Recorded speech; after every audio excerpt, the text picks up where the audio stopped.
Hello again, everybody. Thanks for logging on. Welcome to Countdown to Indy, our third and final webcast from here at the Cathedral of Speed, the Indianapolis Motor Speedway, alongside Dave Griffiths. I'm Chris Widlick. We're in the middle of the final practice ahead of the 107th running of the Indianapolis 500-mile race, and it's Carb Day. For those who don't know, carb comes from the word carburetor when cars actually had them. They don't anymore, but they are zooming around here trying to get those last-minute adjustments to get their cars ready for the race, Dave.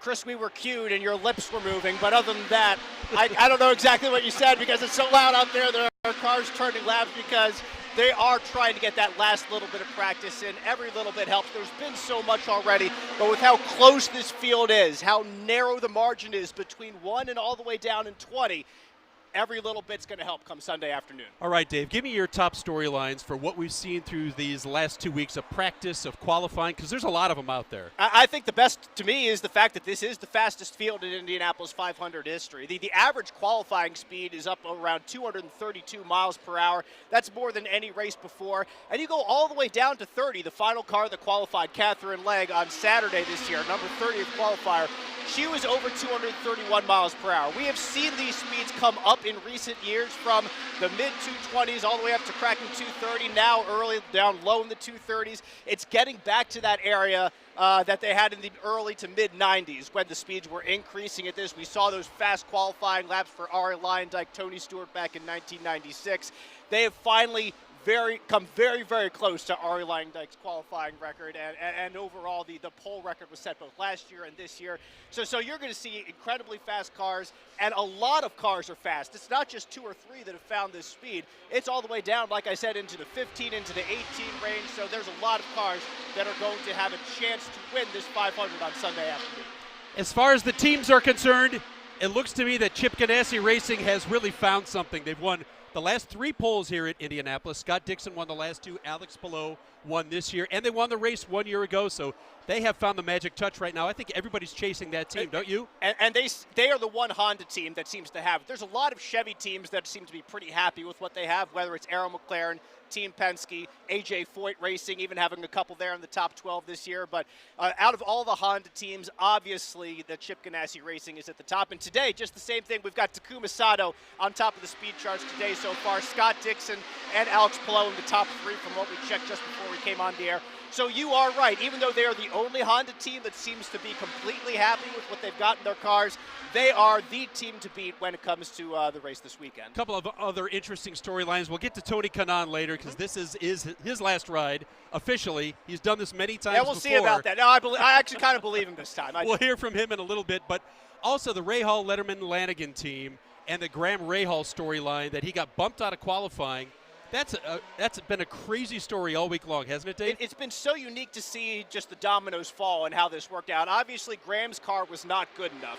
He did not deserve to be in the Indianapolis 500 because his car wasn't good enough. But he's a good enough racer. He's a good enough driver to be in for sure. So when Stephen Wilson is medically not cleared to race, who do you turn to? You turn to a guy who's had success here in the past, who's been, even though he hasn't qualified overly well in the Indianapolis 500 in the past, he's been able to work his way through the field, and he's had good strategy in the past before some bad luck hit him a couple years ago as well. So there's no better driver to have in your car. It was just a matter of figuring out team-to-team dynamics, Honda to Chevy dynamics. And it's good for fans that Graham Rahal was able to get past them and to get into a car again, because he could be a car in a Dreyer and Reinbolt machine that is able to work his way through the field and provide us some fun moments this weekend in the race. We had the rare chance to see cars on the track on Media Day. They had special install laps for Katherine Legge, whose car was rebuilt after that crash with Stephen Wilson.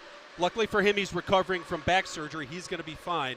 And Rahal, as you mentioned, is in that Dreyer and Reinbold Chevrolet machine at the back of the field. Both had about 15 minutes to get some install laps. They weren't allowed to do any practice on the track just to make sure their cars were clean, ready. The engines were good. The chassis were good. And it was all full speed ahead. Both cars cleared the hurdles that they wanted to ahead of practice, and so far they're doing pretty well today. I was going to say, yeah, they're out there right now. They're out there turning laps just like everyone else. So everyone wants to get as many laps in as possible today just to make sure they're They're fully ready to go, but those two above all, just because it is for Catherine Legg, the new chassis that she has to deal with, it is for Graham, a new everything. I mean, he's been with Rahal, Letterman, Lanigan, obviously, for a very long time, so it's a new car for him. It's a new engine. It's new people in his ear, different spotters and all that, so there's a lot that he has to get ready for, get used to, in order to be at his best this Sunday. Yeah, what's been a big surprise, too, is we've only had that one incident all week long, through practice, through qualifying. Knock on wood. Let's keep it that way. All right, time to go through the field. Let's take a look at row one. Alex Palou, as I mentioned earlier, did win the pole, and he could be the first driver since Simon Pagenaud to sweep the entire month of May, winning the Grand Prix, winning the pole for the 500, and winning the Indianapolis 500-mile race. He could do it. He is an excellent driver. Just 2 years ago, he came in second to Elio Castroneves, so it would be no surprise to see Alex Palou take the checkered flag this weekend. He's even said throughout these couple weeks that time, like, he probably wasn't ready to win. He still had a lot to learn, and Elio made a very wily last pass, was able to hold him off there near the end. Now he has more experience. He is ready to – I think he's more ready now to win the 500 than he was. Let's hear from Alex. Starting up front only means that we're going to be the first one crossing the start-finish line on the green flag. That's it. It doesn't mean that we're going to lead the first lap either. Actually, last year I was starting second and we led the first lap. So we will see what happens. Honestly, I'm looking forward to an exciting day. It's going to be a long day, 200 laps. A lot of things is going to happen. Something is going to go wrong, a pass or a strategy or a pit stop, whatever. We just want to make it as less of an issue as possible and try and be victorious at the end of the day. Let's look at row two. A couple of fast drivers here in the field. We got Santino Ferrucci, the top driver for AJ Foyt Enterprises there, topping 233.6 miles per hour in his qualifying run. He's 4 for 4, Santino Ferrucci, in top 10s in his Indy 500 starts, so I wouldn't be surprised to see him top 10 again. He's obviously got a car to do really well. Pato O'Ward second last year, and of course Scott Dixon in the number 9 machine. If any driver deserves a second Indy 500, it's probably Scott Dixon, Chris. Yeah, Dixon probably should have won the last 2 Indianapolis 500-mile races, led the most laps. Last year was caught speeding on pit road, killed his chances. Tough to see him. But as far as Santino Ferrucci is concerned, AJ Foyt, believe it or not, both of their cars out-qualified all the Team Penske cars. That hasn't been done in decades. Let's hear from Scott Dixon, the leader of the most laps in Indianapolis 500 history. It takes one little twist, which this place always has at the end, that can really bring somebody in that you didn't think was possible, all day after watching the race. So, that's what's so fun about this place and so exciting to watch, especially for the fans. Obviously, if you're the driver and it's not always. But yeah, I'm excited. And I think it's going to be one of the best 500s yet. It's one thing to be racing here for a lot of other people. It's one thing to be racing here in the 14, and I think that's what makes it special. And you can't get lost in the moment here, because then you won't do your job on Sunday. So I just want to have as much fun as I can doing this, not put too much pressure on myself, because I know we have the car to win. So honestly, I just want to have fun, and I know that I'll be there in the end. I love that Santino loves the history, driving the 14 that made famous by 4-time champion AJ Foyt. Here is row 3, and these are all 500 champions. Alexander Rossi on the inside for Arrow McLaren. Takuma Sato, who has won with 2 different teams. He's looking to become one of the very few drivers to win the 500 with 3 different teams. He's now with Chip Ganassi Racing. He has been near the top of the speed charts all week long. And then there is Tony Kanaan in his final lap, running for Arrow McLaren, finished 3rd 1 year ago. He wanted to come back, 48 years old. He potentially could be the oldest champion and retiring, too. Spectacular stuff. Let's hear from TK. Every day is a special day because it's one day less, right? And yeah, it's been a roller coaster, very emotional at times, but on and all good. Last run with Elio here, and you guys go way back. That's special in itself. It is. I mean, we've known each other for 40 years. We race against each other all this time, so still have the 2 of us around, going wheel to wheel and have a chance to win. I have a chance to make history. Somebody just told me I will be only the 4th guy to win and retire, and he's going for 5, so I think it's pretty good. From 3 champions in row 3 to a pair of champions here in row 4 on the inside, Marcus Ericsson, the reigning Indianapolis 500 champion after his victory last year crossing the yard of bricks first. Benjamin Peterson in the middle of this row, the rookie, the top qualifying rookie in this year's field, had the fastest qualifying lap of any rookie in Indianapolis 500 history. Didn't quite match that Tony Stewart 4-lap average from 1996, but did have the fastest lap of any rookie here qualifying in the history of the greatest spectacle in racing. And then number 12, Will Power, a champion in 2018, always a threat here. He has had a fast car in virtually every practice that we have seen. Another driver that will be not surprising to see up near the front, trying to get another championship, the 19th it would be for Team Penske here at the Indy 500. Winning it, the first one, is huge weight off the shoulders. It's just like, yep, got that now we can go for another. So yeah, it's almost not a hunger thing anymore. It's the desire to compete at a high level and just enjoy that actual process and extract the most out of it. When you're doing it, that's sort of the fun of it. So yeah, not sitting there just I must, I'm not sure that's the best approach, to be honest, is that pressure you put on yourself can lead to mistakes. I love Will Power. He is so low-key, but he is so intense when he gets behind the wheel. Here is row 5, Ed Carpenter. Wow. If he would be able to tape checkers, the Indianapolis native, this place would absolutely explode. His team is always fast in qualifying, but come race day, they just don't have that little bit to get them over the top. Scotty McLaughlin of Team Penske is in the middle of row 5, and Kyle Kirkwood of Andretti Autosport, he has already got a victory under his belt. He's looking to get another one here, this time on an oval. Well, let's hear from Scott McLaughlin.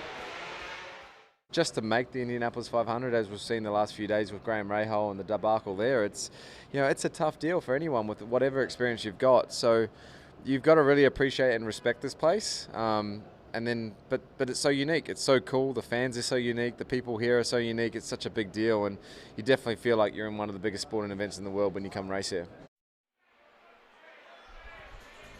Let's move on. Row 6 for the Indianapolis 500. Connor Daly, the 20 car on the inside for Ed Carpenter Racing. He'll be in his 10th Indy 500, although Connor kind of calls it 9.5 since his car 1 year caught fire before things started. On the parade lap, that was a disaster. Yeah, it was. Let's not remember that too much because Connor's had some really good cars the past couple of years. And once again this year, his car has handled well in traffic as well. In the middle, Joseph Newgarden, his 12th Indianapolis 500 start. You would say arguably, or more than arguably, the most accomplished IndyCar driver in this field not to win an Indianapolis 500. And he's been close in years past, that famous 100th running where Alexander Rossi won it on fuel. He had a great battle there with Carlos Munoz down the stretch to round out that podium. Another car that we'll be watching this weekend for sure. And then Ryan Hunter-Reay, after a year off, the 2014 champion of the Indy 500, returns with Dreyer and Ryan Bold Racing. I call him Darth Hunter-Reay this year because you're so used to seeing him in the yellow, to see him in all black. In black. It's so strange, but he's still the same old Hunter-Reay. No ill intent there with the nickname. The man in black at RHR and DRR. He's got a great car too. I think he's got a real opportunity to take his second 500 championship. Okay, row 7, Romain Grosjean of Andretti Autosport. He's very disappointed in the way he qualified. He hopes he's got a good car in race trim. In the middle of row 7, one of the most famous drivers here at the Indianapolis Motor Speedway, Helio Castroneves, Spider-Man. He climbs the fence every time he wins. He is a climber. 1 year ago, he started 27th. He finished in the top 10. He hopes to do the same again and become the first driver to win 5. It's the drive for 5 for Helio. He says he's got the car to potentially do it. And on the outside of row 7, it is Colton Herta, another Andretti Autosport driver. He won the Grand Prix here last year. He's another up-and-coming driver, potentially could be headed to Formula One with Andretti if they get a ride here in the next couple of years, Dave. If there is one driver that can probably come from near the back of the field, it's Helio. To second, I think it's the guy here, his teammate from Meyer-Shank Racing. In row 8 is Simon Pagenaud, who's starting in the 22nd position. Made a good charge last year from deeper in the field and was able to finish out there near the front. So Helio, Simon, certainly possibility. If you see those pink cars knifing their way through the field on Sunday, it's going to be one of those guys, or heck, maybe both of them. Then in the middle, David Malukas found something on qualifying day to avoid that last row shootout and make it into the 23rd position. A lot of celebration with the Dale Coyne Racing with HMD Motorsports team after Malukas was able to qualify 23rd.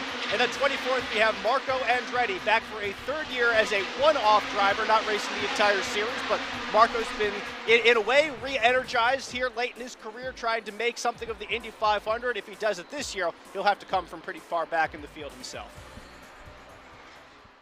There's speed in having no preconceived notions, and I think in somebody in my position, it's about having the speed of and fearlessness of a rookie and balancing it with the experience and smarts of a veteran. You know, I think because you have to get to the end of this race in order to have a shot at winning it. So being smart about that, risk versus reward type of scenario. So, but there's speed for rookies. I mean, it's I wouldn't give them much advice because they're going to be one of the ones to beat. Yeah, remember his rookie season, Marco nearly won the 500 with Sam Hornish as that last turn 4 pass that got it done. What a thrilling race, yes. Oh my gosh, the closest he's ever come. Okay, let's go with row 9, and this is a very worldly team, a Canadian, an Argentine, and an Englishman, Devlin DeFrancesco, Augustine Canapino, the first Argentine driver in the field since the 1940s. The folks down in South America are absolutely bonkers over auto racing. We know what they do, the excitement of the Brazilians here in the race with Helio Castroneves and Tony Kanaan. They would love to see an Argentine driver win this race. And on the outside of row 9, it is Callum Eilert of Juncos Hollinger Racing. Now we move on to the next row, row 10. RC Enerson, the 28th starter, the single car team, Able Motorsports here for the Indianapolis 500. RC able to qualify for his first greatest spectacle in racing. In the middle, Catherine Legg, Rahal Letterman Lanigan, the fastest qualifying time for a female in Indy 500 history. By the way, they stopped the practice today. They had to tow Catherine Legg's car in. She had some issues on the track. They have now gone green, but Legg is having some problems today. All right, let's move on. Number 30, Christian Lundgaard, her teammate, Rahal Letterman Lanigan Racing. The fastest of the last row qualifiers there to sneak in. And then we go to 31st, Stingray Robb, Dale Coyne Racing with Rick Ware Racing. Then Jack Harvey in the middle, Rahal Letterman Lanigan Racing, and Graham Rahal, who we spoke of just a touch earlier here on the program, moving over to Dreyer and Reinbold Racing and filling in for Stephen Wilson's car in the 24 machine. You look back there, and I'm very curious to see what Graham can do in this car from the back of the field. The other drivers, it would be a Herculean effort to see anybody back there move all the way to the front. But if there's a driver in a car that can do it, it would be Graham Rahal in a Dreyer and Reinbold car that has had speed here in the past. We've seen drivers like a Sage Carr move from way back in the field all the way up to the top 5 in a Dreyer and Reinbold machine over the past couple of years. So we'll see the chops that Graham Rahal has, and also, just like I said earlier too, getting used to all the differences with different people in his ear and just different little. It's IndyCar racing, Chris, but there's got to be so much different that Graham has to get used to in that car. Okay, Dave, before we say goodbye, I got to get your favorite. Yep. If you're a betting man, who are you going to put your money on? Takuma. I think he's been one of the fastest cars in almost every practice, and if he stays clean, he always seems up there near the front. He is one of the most, if not the most daring driver in this field. No doubt. You have to be a bit of a daredevil to win the Indianapolis 500. Always flat. Takuma Sato, he's my pick. All right, I'm going to go with Scott Dixon. Again, he should have won last year, probably should have won the year before. He is overdue to win this race. It's been, 15 years since he won his lone Indianapolis 500-mile race. I like Chip Ganassi Racing, as you do too. They've had a great week, great month of May. I think they're going to cap it off with the Iceman in victory lane. Okay, that should wrap it up for us. For Dave Griffiths, I'm Chris Widlick. Carb Day is wrapping up here at the Speedway, and we'll see you on race day. Thanks for logging on, everybody.